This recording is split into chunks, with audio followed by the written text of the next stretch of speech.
Joe Biden was giving more ammunition to people like me who think he's getting a bit unfit for office. The US president was hitting back at claims in an official report that he was, quote, an elderly man with a poor memory when he mixed up the presidents of Mexico and Egypt, as you do. Biden was talking about how he intervened to help humanitarian aid to get into Gaza from Egypt. As you know, initially, the president of Mexico, Sisi, did not want to open up the gate to allow humanitarian material to get in. I talked to him. I convinced him to open the gate. My memory is not good. My memory is fine. My memory, take a look at what I've done since I become president.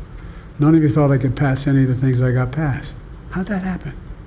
You know, I guess I just forgot what was going on. Well, he runs the free world, but a lot of people think this guy can't be trusted to run a bath. And I'm joined now by David Dunn, who's a professor in international politics at the University of Birmingham. Welcome to the show, Professor Dunn. What do you think about this criticism? An actual court case, a report came out saying that they wouldn't prosecute President Biden over those documents that he took home because he wouldn't have remembered doing it. So it's actually now gone beyond people saying this guy is not in control of his faculties to it actually being recognised in a report that officially he's got a poor memory. Is he fit for office?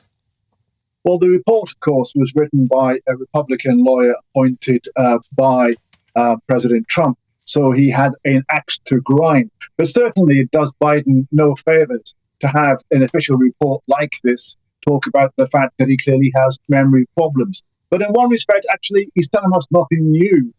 Everyone can see that Biden has memory problems. And in one sense, actually, the fact that everyone's focusing on that aspect of the report is missing the fact that the report also said that he willfully withheld documents. So in some ways, the news cycle focus on the memory issue, it distracts away from the fact that it also suggested that actually he was guilty of willfully retaining documents. So there's two questions and two ways we can look at this report. But the wider question in terms of his fitness for office, there's clearly evidence of him misspeaking on a number of occasions and getting names wrong. But actually, Joe Biden's done that for about 40 years. Actually, he's someone who speaks badly. He stumbles, he stutters, and actually he makes mistakes. He's not unique in that respect. So it's interesting how he's judged compared to Trump, because Trump, of course, also makes mistakes. He confused Nancy Pelosi with Nikki Haley, and he's also got the name of the president of Turkey wrong, confusing him with Viktor Orban. So when people are televised 24 hours a day, as these individuals often are, it's easy for them to be picked up on details like this. You cannot seriously be suggesting, David, that Biden's critical faculties are on a par with Donald Trump's. I mean, come on, we're entering a precarious situation in world geopolitics where we have the emergence potentially of a war in the Middle East, and now somebody wants to negotiate potentially from America with Vladimir Putin, and the guy that could be doing that is Joe Biden, somebody that I personally wouldn't trust to find a matching pair of socks. Well, again, it depends what you're comparing with. If you listen to some of the things that Donald Trump says, they clearly show him to be unhinged. But unhinged is a much worse situation than having a few confusions of the names of world leaders. In terms of actually their capacity to be president, I think most people observing this would say that the greater risk is the election of Donald Trump. Not the election. Why would you say that? I'm interested in why you would say that, based on the fact, for example, that Donald Trump didn't take us into any wars. And anyway, this is a democratic mandate. People should vote for who they think is best. I mean, how do you draw the comparison that somebody who clearly, putting politics to one side, it looks like he's struggling. It's starting to look a little bit unfair, a bit cruel. People I know who are psychiatric doctors looking at Biden, they're saying to me, if I was his doctor, if he were my patient, I'd be saying this guy needs to get some help. It looks like he's got a mental condition of deterioration.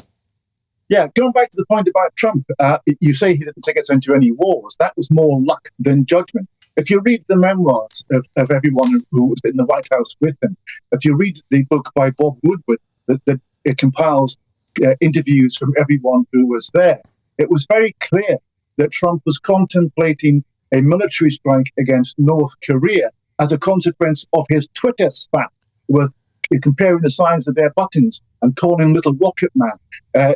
But Trump stopped that conflict. He sent warships into the area and pulled it back from the brink. People say that his unpredictability was a virtue there.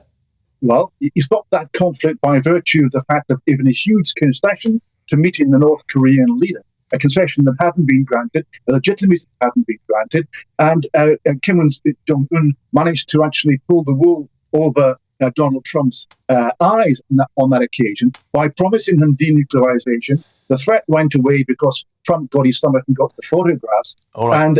and Kim's diplomacy was more successful. In terms of actually the threat to world politics, I think there's no question that most reasonable academics and other analysts would regard Trump as a bigger threat than a mildly memory-informed Joe Biden.